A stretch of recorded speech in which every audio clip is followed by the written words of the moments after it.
Normal reaction, ये नाम सुनते ही ऐसा लगता है कि कौन सा फोर्स होगा, कैसे फाइंड हो रहा होगा, कैसे मिल रहा होगा। तो इसी को समझने के लिए हम लोग ये लेक्चर ले रहे हैं। अगर नॉर्मल कंफ्यूजन है, कोई समझ में नहीं आता है, डायरेक्शन किधर होगा, मैग्नीट्यूड कितना होगा, कैसे फाइंड करता है, कब एक्ट करता है, तो उसके लिए ये वीडियो है। चलिए हम लोग स्टार्ट करते हैं। पिछले लेक्चर हमने देखा था टेंशन फोर्स, इस लेक्चर हम लोग देखेंगे नॉर्मल रिएक्शन या नॉर्मल फोर्स को हम लोग बोलते हैं।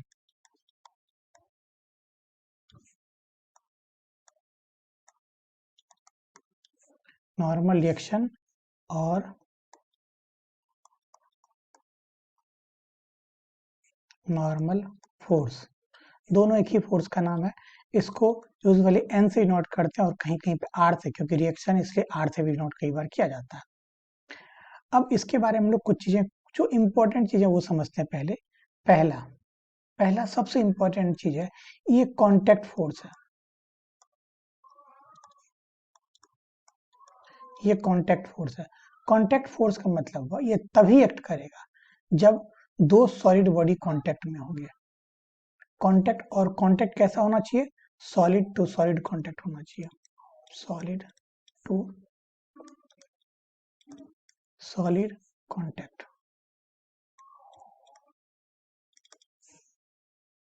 ये एक्ट कहां पे करेगा? तो कांटेक्ट सरफेस पे एक्ट करेगा। कांटेक्ट सरफेस पे एक्ट करता है। अब इसकी प्रॉपर्टी के बारे में जानते हैं। ये पुशिंग फोर्स होता है।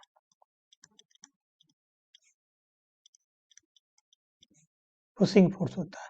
अब इन तीनों पहले समझते हैं, फिर हम लोग आगे बढ़ेंगे। कांटेक्ट, यहाँ पे दो सॉलिड कांटेक्ट का मतलब क्या है? जब भी दो सॉलिड कांटेक्ट हो, जैसे ये मान लेते हैं ये हमारा टेबल का सरफेस है, यहाँ पे कोई ब्लॉक रखा हुआ, ऐसा एक ब्लॉक रखा हुआ, तो मीन्स यहाँ पे जहां पे कांटेक्ट, ये सरफेस कांटेक्ट में है, तो यहाँ पे नॉर्मल रिएक्शन लग रहा होगा। दूसरा देखते हैं, ये ब्लॉक रखा हुआ ए, इसके ऊपर हमने एक ब्लॉक रख दिया बी, तो ए पे देखेंगे तो ए इस सरफेस से भी सॉलिड से कांटेक्ट में, यहां भी सॉलिड से कांटेक्ट में, दोनों जगह पे रहेगा। बी सिर्फ इस सरफेस से कांटेक्ट है, बी पे सिर्फ एक नॉर्मल रहेगा, ए पे दो नॉर्मल रहेगा। एक और एग्जांपल लेते हैं हम, सी की बात करते हैं। एक ऑब्जेक्ट है, ये मान लेते बी और ये मान लेते सी। अब क्या हो रहा है? अगर हम लोग ए पे देखें तो ए इस सरफेस से भी सॉलिड से कांटेक्ट में है और इस सरफेस से भी कांटेक्ट में है। सी को देखें, सी यहाँ भी कांटेक्ट में है, यहाँ भी कांटेक्ट में। मीन्स जहां जहां कांटेक्ट सरफेस होगा, वहां दो सॉलिड जब भी कांटेक्ट में आएंगे तो वहां पे नॉर्मल रिएक्शन आएगा ही आएगा, ये हम लोग को ध्यान रखना है। इसके बाद हम लोग आगे चलते हैं। अब हमारे पास ये कांटेक्ट फोर्स, अब पुशिंग फोर्स का मतलब क्या होता है? जब हम लोग डायरेक्शन फाइंड करेंगे तो समझ में आएगा पुशिंग फोर्स क्या होता है। हम लोग डायरेक्शन फाइंड करने की कोशिश करते हैं, डायरेक्शन फाइंड करते हैं। पुशिंग फोर्स का मतलब क्या होता है? जैसे ए है और ये हमारा ग्राउंड है, ग्राउंड है, टेबल है, कुछ भी मान सकते हैं। अब लोग ये समझेंगे, ए पे अगर ए की बात करें, ए पे जो नॉर्मल रिएक्शन लग रहा होगा, तो ए पे नॉर्मल रिएक्शन कौन लगा रहा है? ग्राउंड लगा रहा है या टेबल लगा रहा है? जो हम लोग कंसिडर कर ले, ए पे कौन फोर्स लगा रहा है? टेबल लगा रहा है। तो टेबल अगर ब्लॉक ए को धक्का देगा तो ऑब्वियस सी बात, ये धक्का इस डायरेक्शन में देगा, तो नॉर्मल का डायरेक्शन ये होगा। अगर सिमिलरली अगर हम लोग टेबल का प्रीफर डायग्राम बनाते हैं, टेबल का देखते हैं, टेबल पे जो फोर्स लग रहा होगा ए के कारण, ए, तो ए टेबल को किधर की तरफ धक्का देगा? नीचे की तरफ, तो इस पे नॉर्मल रिएक्शन किधर लग रहा होगा? नीचे की तरफ लग रहा होगा। तो ये हम लोग को समझना जरूरी है। ये फोर्स कैसा फोर्स होता है? पुशिंग फोर्स होता है। ये हमेशा क्या करता है? बॉडी को पुश करता है।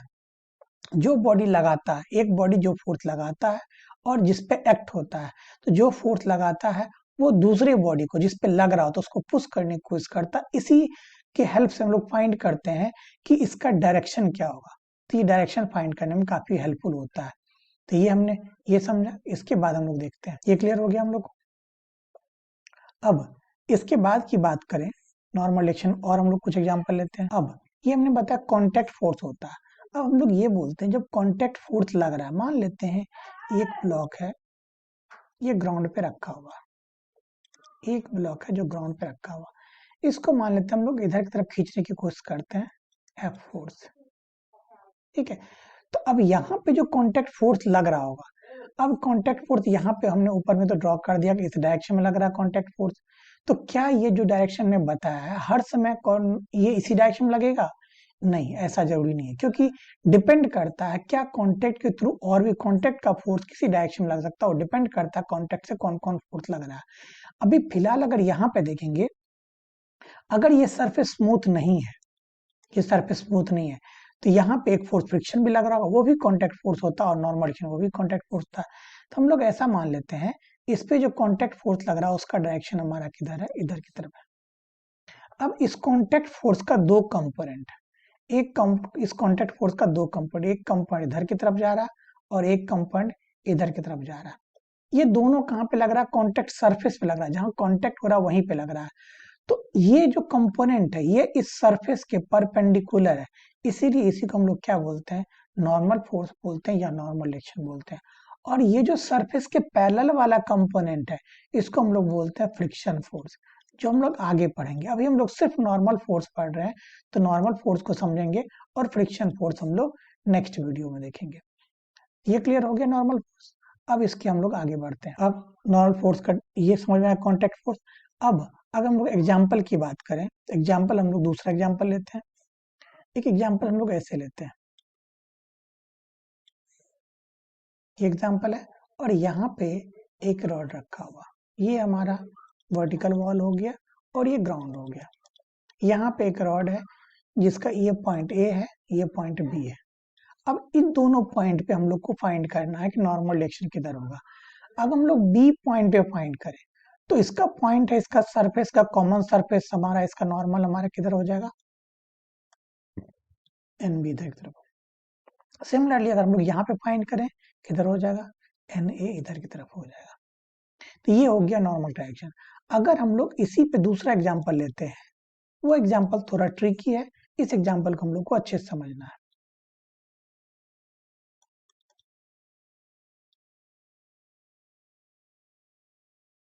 मान लेते ये रॉड रखा हुआ, अब यहाँ पे पॉइंट ए है, यहाँ पे पॉइंट बी है। अब अगर देखते हैं तो बी पॉइंट पे नॉर्मल तो हमारा इधर लगेगा, ये तो हमको समझ में आ गया क्योंकि ये सिमिलर सिचुएशन है।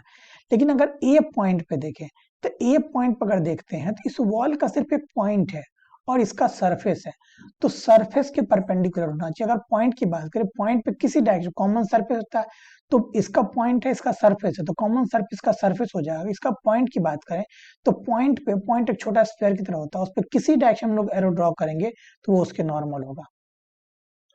ये हो गया हमारा एन ए, ये हो गया हमारा एन ए एन बी, ये हो गया यहाँ पे नॉर्मल डायरेक्शन। ये एग्जांपल काफी इंपॉर्टेंट है, ये ध्यान रखना चाहिए। हमने ऊपर कुछ कुछ पॉइंट देखा इसके बारे में।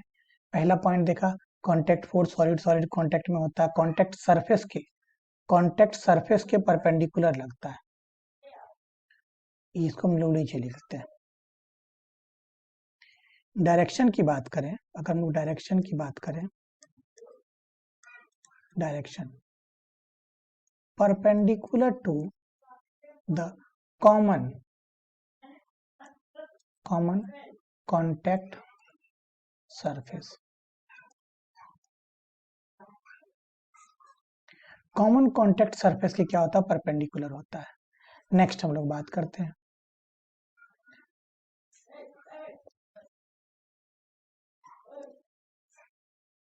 डायरेक्शन हो गया। अब इसके बारे में एक और पॉइंट समझते हैं कि ये जो होता है self adjusting auto adjusting force होता है।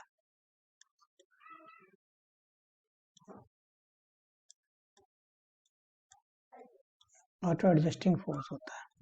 अब ये ऑटो एडजस्टिंग क्या होता है ये समझते हैं। जैसे हमने एग्जांपल लिया था, उसी एग्जांपल की बात करें, थोड़ा सा चेंज कर सकते हैं इसी एग्जांपल हम लोग। इस एग्जांपल में अगर हम लोग थोड़ा चेंज करते तो कैसा होता है ये देखते हैं।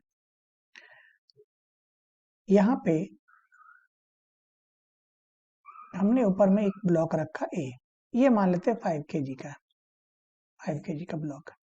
तो यहाँ पे अगर हम लोग इसका फ्री बॉडी डायग्राम ड्रॉ करेंगे, तो नीचे क्या लगेगा mg, दैट इज 5g, और ऊपर क्या लगेगा नॉर्मल रिएक्शन। तो यहाँ पे हम लोग नॉर्मल रिएक्शन फाइंड करते हैं, normal equal to 5g, 5 into 10 कितना हो गया 50 न्यूटन हो गया। सिमिलरली हम लोग दूसरा एग्जांपल लेते हैं जिसमें सेम जिस तरह से ये रखा हुआ है 5 kg, ये 5 kg हो गया, और ऊपर में हम लोग एक और ब्लॉक रखते हैं 2 kg का।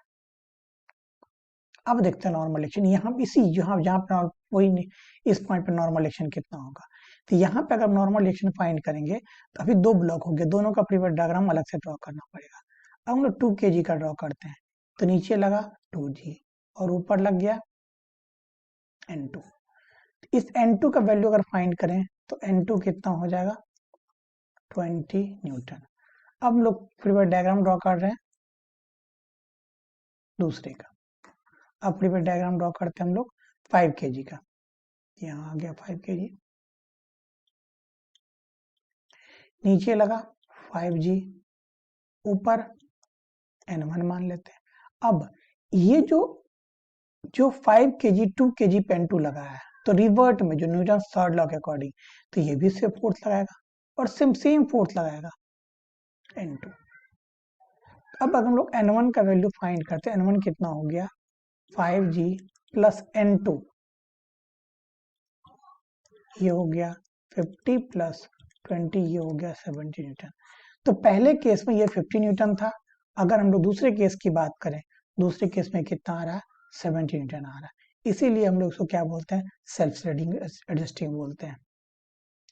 तो ये सब कुछ कॉमन पॉइंट है। पहला, ये कांटेक्ट फोर्स सॉलिड के बीच में कांटेक्ट लगता है, ये कांटेक्ट सरफेस के परपेंडिकुलर एक्ट करता है, ये पुशिंग फोर्स होता है, ये self studying force adjusting force होता है, और इसका डायरेक्शन फाइंड करने का ये तरीका होता है।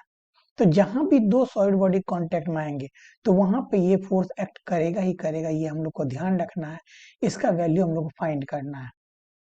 तो इसके बारे में और डिटेल में और इसके बाद जो एग्जाम्पल होंगे वो हम लोग जब प्रीवियस डायग्राम सीखेंगे तो वहां पे हम लोग देखेंगे। Thank you for watching the video.